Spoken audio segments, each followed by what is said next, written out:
morning, everybody, and welcome to the Fred Report Technical Market Conference Call for October 28th, 2010. We'll get right into it. Things are going okay up this way, and hope they are for you guys as well this last weekend before the election. In terms of the stock market, what we see is a drifting market here. It looks tired, and some of the indicators are overbought. My own personal indicators are neutral. We continue to anticipate a sharp drop in the market, probably 5 to 7%, which we think will be a nice buying opportunity going into next year. And this should happen after the election. We basically hung up here until the election.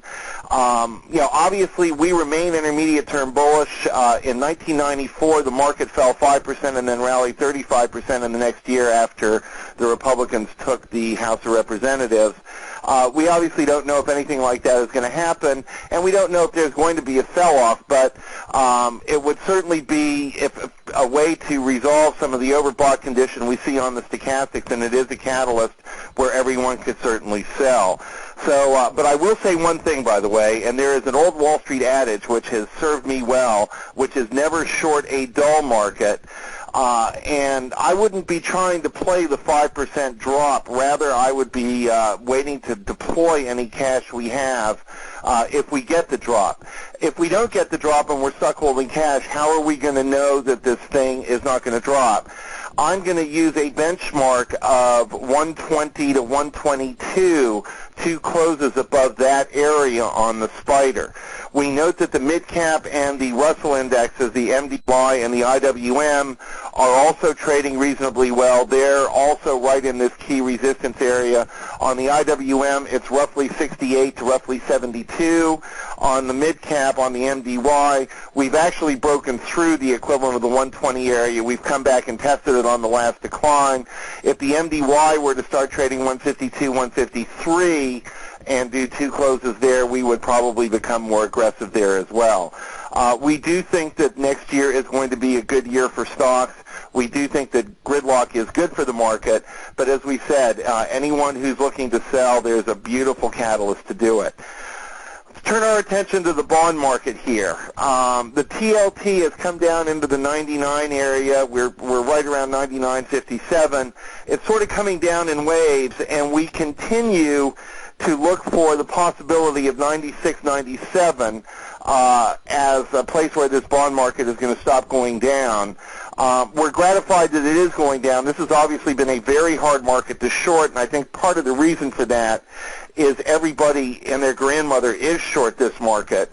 I would not be short bonds here. I would simply be looking to buy bonds or looking to do something else with bonds when they hit the 96, 97 area. I want to look at them and evaluate that. But we're close enough to 96, 97 that most of the meat is out of this trade, and we're going to just sort of sit with it and see what bonds do. We mentioned also our big thing for new subscribers has been to buy corporates and not treasuries. That still looks like the right thing to do if you have bond money that has to go in the market.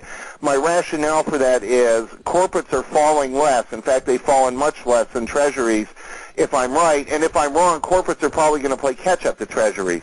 We also want to note that the HYG, our high-grade bond ETF that we follow, has finally broken through the key 90 area and is trading right now around 90.80. The point being there, though, we can start to look for some higher yield in that area. It looks like more and more the fears of any sort of credit crisis and such are abating, and that area has sort of snuck their way up a little bit. We'll talk just for a second about international bonds. The BWX, which is the international bond ETF I follow, is still trading up and holding the 90 area. That could, or sorry, the 60 area, but that could ultimately trade back down to 58 if the dollar gains the kind of strength that we think it could gain.